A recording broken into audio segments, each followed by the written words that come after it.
Hi, it's Jennifer McGuire for 2peasinAbucket.com. This is week 9 where I'm focusing on favorites, and part 2 where I'm going to show some additional ideas for alcohol inks.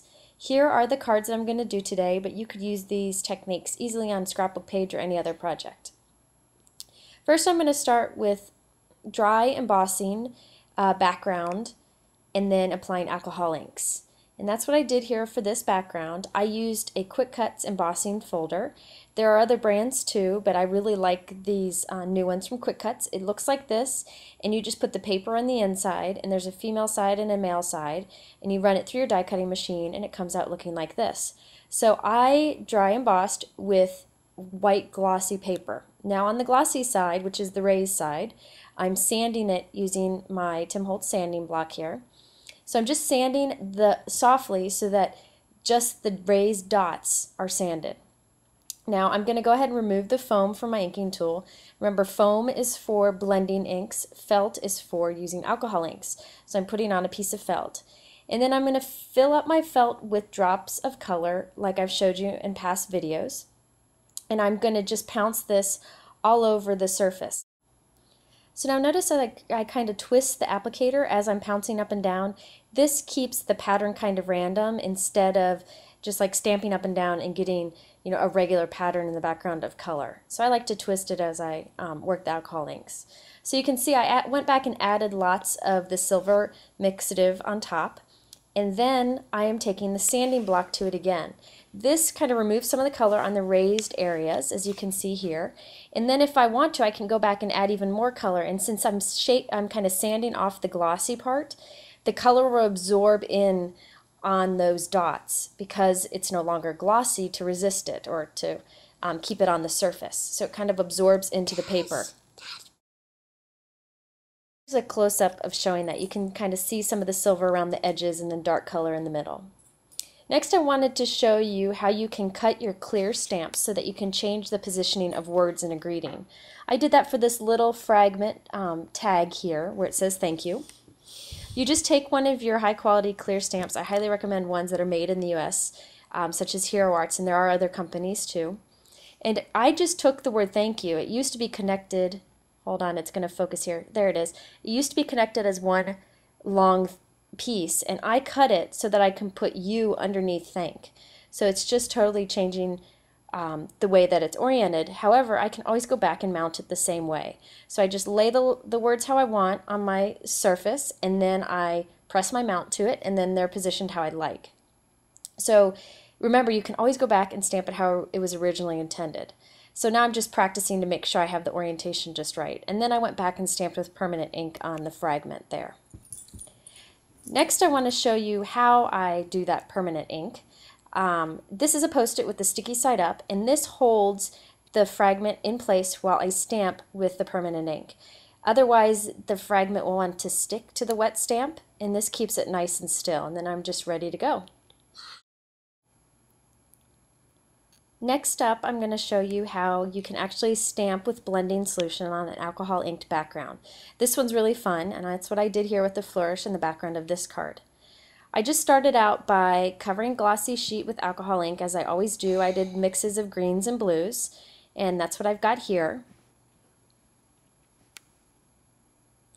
Now, if you want to see how to create these alcohol ink backgrounds, you can always go and look at the past videos on alcohol ink. I just wanted to show you some new things here. So I'm taking this Hero Arts stamp and I'm covering it with embossing ink. Any kind of embossing ink works, but I really like this Distress embossing ink. So you're going to cover it with this and set it aside for a second.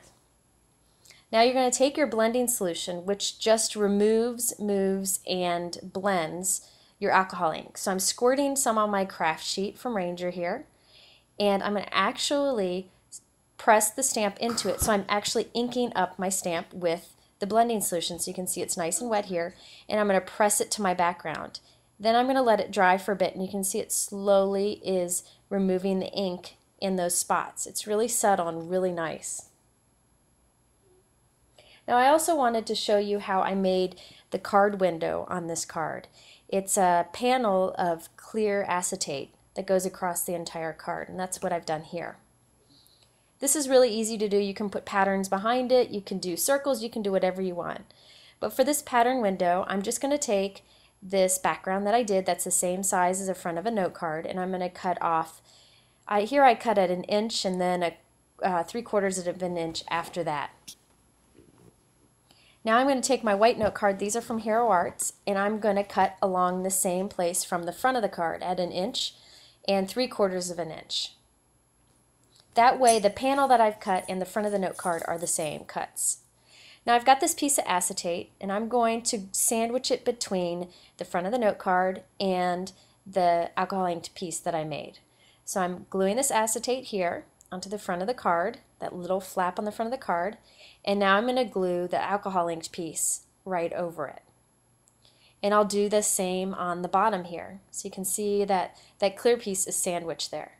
Now I'm going to do the same on the bottom here. I'm going to put these pieces on top of and behind the acetate piece.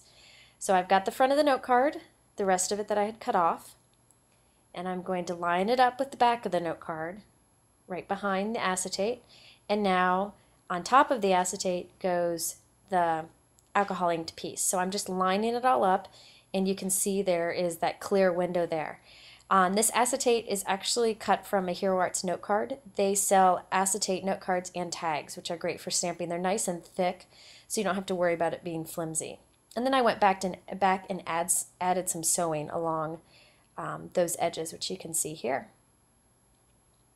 Now sometimes when I create alcohol inked backgrounds, I find they're too vibrant or I varied the color too much. One of the things you can do is go back and soften the alcohol ink backgrounds. I use little alcohol swabs that you get at the pharmacy, and you just wipe it across. At first it will seem like you're making it more vibrant, but really you're removing a lot of the metallic that you put in.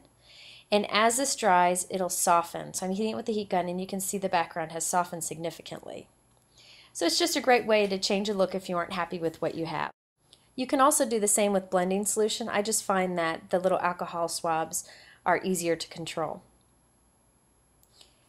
Last I have the heat embossed alcohol inked background. That's what I did on the card here. You can see on the background I have started with glossy paper, and then I embossed a background with embossing ink and white embossing powder. So that's the pattern that you see in the background there. Again, this is on glossy, and now I am just applying ink over it, alcohol ink, as I normally would. And you can see, you can stop at this point where you just have like this pattern that's kind of soft in the background, a little raised, but I like to go back and sand away some of the color on the top of the embossing powder to make that embossed image stand out even more. It just makes it pop a little bit more. You could do this with a couple layers of embossing powder if you want to make it pop more, but this is just a great way to create a subtle background. And then also I used alcohol inks on the back of this tag, of this clear tag. Just use the silver mixative alcohol ink just to make it pop. Thanks for watching another video. If you have any questions, be sure to visit 2peasinabucket.com.